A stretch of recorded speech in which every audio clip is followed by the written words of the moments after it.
हम तो पहले से भी कहते रहे हैं कि गुजरात मॉडल की शराबबंदी बिहार में लागू हो। माली सर 2027 में 35% युवा जो हैं जेनजी वोट देंगे। यदि 5% भी घसका तो तमाम सरकारें बदल जाएंगी, इसीलिए युवा की याद आ रही है आप लोगों को। देखिए, युवा के बारे में सभी समय में, सब काल में, जेन जी ही नहीं, जेन अल्फा भी है, उनके बारे में भी बोलते हैं क्योंकि उनको आगे लाने की बात है। नशा वगैरह की बात करते हैं, वो सबको हम लोग क्या करवा करके अपने पार्टी में लाएंगे कि हम लोग युवाओं को या और लोग जो हैं नशा से कैसे मुक्ति दिलाएं। उसके लिए कानून भी बने हैं बिहार में, उससे ख्याली पुलाव बना रहे हैं। उससे बिहार की राजनीति में या भारत की राजनीति में कोई फर्क नहीं पड़ने वाला। वो सिर्फ अपना मैनेजमेंट करते हैं चुनाव का, और उसके चलते बहुत धनार्जन कर लिए हैं। अब इसके चलते धन का दुरुपयोग करके वो चुनाव जीतते हैं, चुनाव प्रचार करते हैं। जो हमारे नेता लोग थे, थोड़ा सा कोऑर्डिनेशन में कमी तो रही है और जनता से मिलजुल करके बात करना चाहिए था, लेकिन ये परंपरागत हमारी सीट थी और कास्ट लाइन पर या इक्वेशन के आधार पर भी सोचिए तो हमारी जीत सुनिश्चित थी। से संचालित है, उसके विभिन्न प्रकार के विंग हैं, शाखाएँ हैं। उन्हीं शाखाओं में सबसे सशक्त शाखा हमारी युवा शाखा है और हिंदुस्तानी अवाम मोर्चा सेक्टर का युवा शाखा है।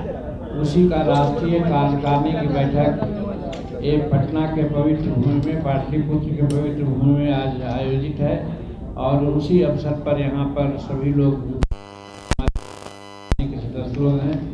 इसमें बहुत सारे विषय हैं, उस पर चर्चाएँ होगी। संगठन को कैसे मजबूत किया जाए। हमारे युवा आज सचमुच में हिंदुस्तान में सबसे ज़्यादा और बिहार में हिंदुस्तान से ज़्यादा युवा हैं।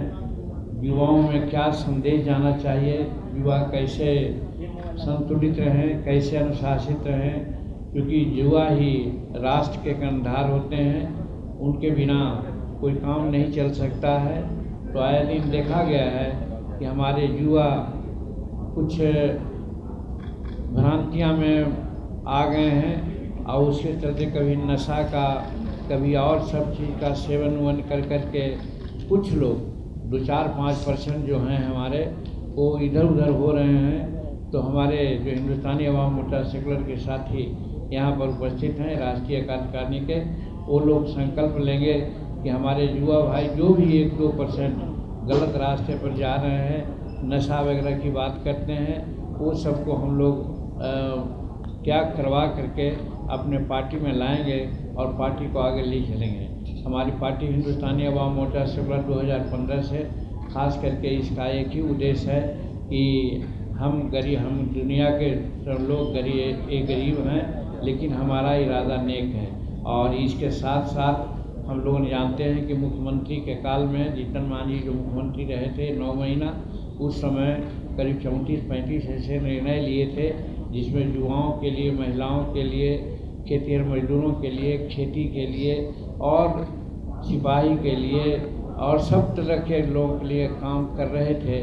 और उनके लिए ही ये पार्टी बनी है कि जो काम बचे हैं। नीतीश कुमार जी अपने समय में बहुत अच्छा काम किए और आज सम्राट चौधरी जी भी उनके कामों को आगे बढ़ा रहे हैं, लेकिन कहीं कहीं कुछ अगर कमी हो जाती है तो हमारे युवा लोग उनसे मिल करके ही अपनी बातों को उनके सामने रखेंगे और ताकि और सशक्त रूप में हमारा बिहार और भारत बढ़े और ख़ास करके युवा संगठित होकर के आगे बढ़े, जिससे कि हम भारत को शक्ति मिले और भारत को आगे बढ़ाने का संकल्प जैसे नरेंद्र भाई मोदी जी लिए हुए हैं। आज हमारा सौभाग्य है कि नरेंद्र भाई मोदी जी ने जापान को पछाड़ करके हिंदुस्तान की आर्थिक स्थिति को चौथा स्थिति में ले आए हैं और उनका संकल्प यहीं तक नहीं है, उनका संकल्प है 2047 में कैसे भारत दुनिया का सर्वश्रेष्ठ आर्थिक स्थिति में आ जाए। इसके लिए वो रात दिन काम करते हैं और उस काम की सफलता में युवाओं का बहुत बड़ा योगदान है और रहेगा। कैसे युवाओं को और संगठित करें, इसके लिए वो प्रयास यह है। हम लोग मंत्रिमंडल के लोग जो भारत सरकार के मंत्रिमंडल में हैं, हम लोगों को भी ये निर्देशित किया गया है कि युवाओं से हम लोग संपर्क करें, उनके कॉलेज में उनके और सब जहाँ ट्रेनिंग सेंटर है वहाँ जाएं और वहाँ जा कर के भारत में का जो कार्यक्रम चल रहा है उसको उन लोग को हम लोग बतावें और ऐसी स्थिति न होने जाए जो बंगाल जो हमारे बांग्लादेश में और हमारे पाकिस्तान में जो बातें हो रही है। एक तत्व ऐसा है दुनिया में कि जो बांग्लादेश और पाकिस्तान में जिस प्रकार की स्थिति आ रही है उसी प्रकार की स्थिति भारत में भी हो, इसके लिए वो लोग प्रयास कर रहे हैं और एक आंशिक प्रयास उन्होंने किया लेकिन सफलता नहीं मिली और नरेंद्र भाई मोदी जी के कुशल नेतृत्व में हम लोग सब आगे बढ़ गए हैं। लेकिन साथ साथ हम लोग अपनी अपनी थोड़ी कमजोरियों को भी महसूस किया है कि जिसमें हम लोग युवाओं को थोड़ा सा कम करके देख रहे थे। युवाओं को आज आगे बढ़ाने का काम है। हमारे RSS संचालक भागमोहन भागवत जी ने भी कहा है कि युवा शक्ति है, युवा के बिना कुछ नहीं हो सकता है और उनका जो भी आंदोलन हुआ है वो गलत नहीं हुआ है, ठीक हुआ है। हम लोगों को सीख लेना चाहिए, आगे बढ़ना चाहिए। तो कहने का मतलब आज हमारा विकास या राजनीति की धुरी युवाओं के इर्द गिर्द घूम रही है। इसीलिए आज ये कार्यकारिणी जो बिहार में बैठक हुई है बहुत प्रमुख बैठक है, बड़ी समय पर बैठक है जिसमें युवाओं को अपने साथ लाने का हम लोग प्रयास करेंगे। इसीलिए यहाँ पर हम लोग जुटे हैं, आप लोग आए हैं, बहुत बहुत धन्यवाद आप लोगों को। कल राहुल गांधी जी प्रयागराज में युवाओं से सम्मेलन किए हैं, उनसे बातचीत की है। हमारा कहना है कि कोई भी पार्टी का नेता युवाओं से बात करते हैं तो कोई अलग क्या है। आज हम भी तो राष्ट्रीय कार्यकारिणी की बैठक कर रहे हैं युवा का, तो ये तो कोई अर्थ है, अपना है तो अपना उन्होंने किया है तो किए हैं, हमको उसमें कुछ नहीं करना है। लेकिन हम लोग भी पहले से भी करते रहे हैं। हमारे प्रधानमंत्री जी युवाओं के लिए बहुत सारे काम किए हैं और कर रहे हैं और आप लोगों ने निकट भविष्य में देखा कि युवाओं की जो बातें थी उसको मानते हुए बहुत से सुधारात्मक काम किए हैं।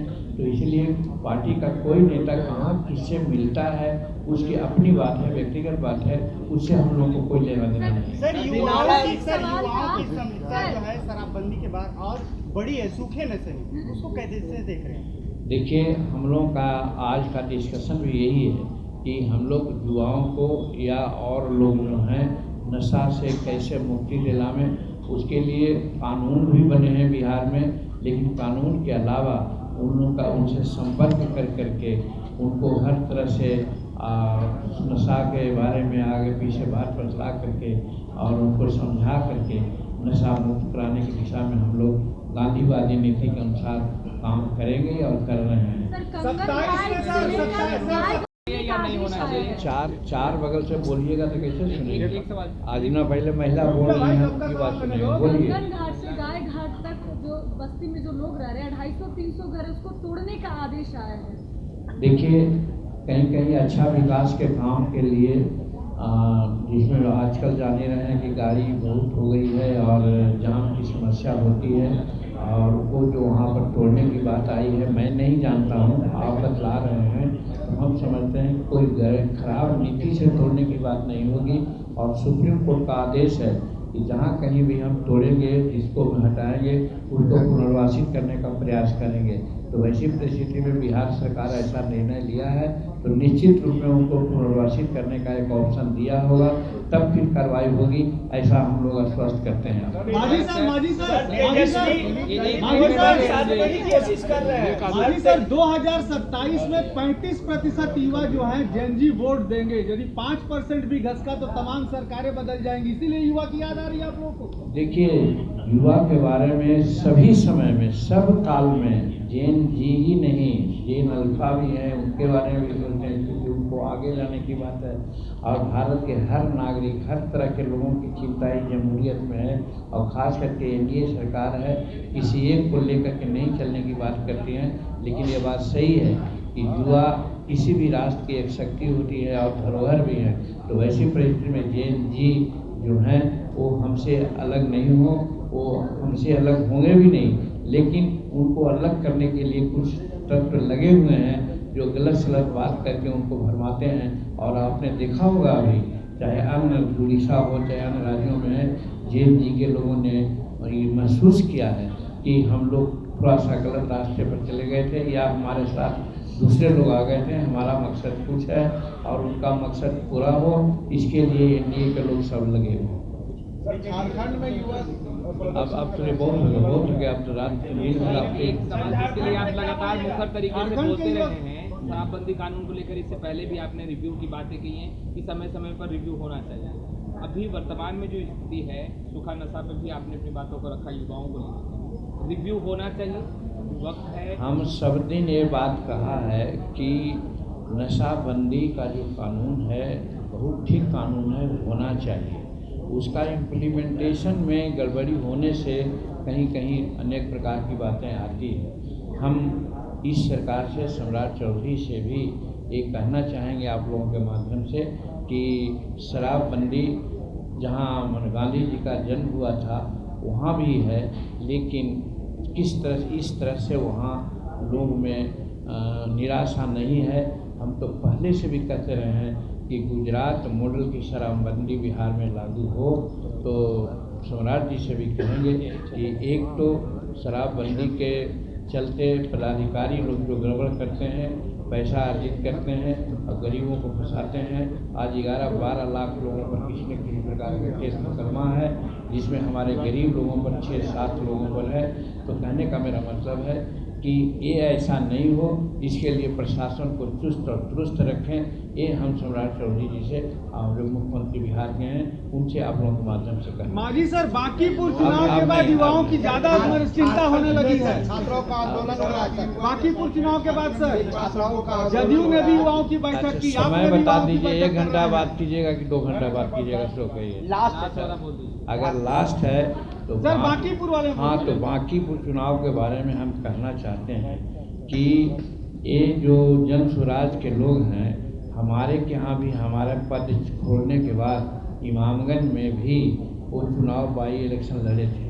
कैसे वो चुनाव लड़ते हैं वो हम लोग जानते हैं। आज यहाँ पर उसी तरह से चुनाव लड़े और यहाँ पर जो हमारे नेता लोग थे, थोड़ा सा कोऑर्डिनेशन में कमी तो रही है और जनता से मिलजुल करके बात करना चाहिए था, लेकिन ये परंपरागत हमारी सीट थी और कास्ट लाइन पर या इक्वेशन के आधार पर भी सोचिए तो हमारी जीत सुनिश्चित थी, लेकिन उसको अपने तरीक़ा से जन स्वराज के लोग अपने पक्ष में कर लिया। तो ये टेम्पोररी फेज है, इससे कोई फ़र्क नहीं पड़ता है। और अगर वो समझते होंगे कि सिर्फ बांकीपुर सीट लेकर के बहुत बड़ा काम किया, जैसा कि आप लोगों ने अखबार वालों ने उनको हीरो बनाया है, वो गलत है। समाजी परिपेक्ष में उनका कुछ नहीं है, कोई परसेंटेज नहीं है। वो सिर्फ अपना मैनेजमेंट करते हैं चुनाव का और उसके चलते बहुत धनार्जन कर लिए हैं और इसके चलते धन का दुरुपयोग करके वो चुनाव जीतते हैं, चुनाव प्रचार करते हैं। इसी के चक्कर में थोड़ा बांकीपुर के हमारे लोग थोड़ा चले आए हैं, तो इसका ये मतलब नहीं है। और दूसरी बात कि हमारे गरीब तबके के लोगों को अवेकनिंग करने का, उनको आगे बढ़ाने के लिए जो सभ्यक प्रयास होना चाहिए था, जो हमारे वाकई वोटर थे उनको नहीं उत्प्रेषित किया गया, जिसके चलते वो एग्रेसिव नहीं हुआ कि हाँ हम तो जीत जाएंगे ही और वोट डालने की प्रक्रिया किया।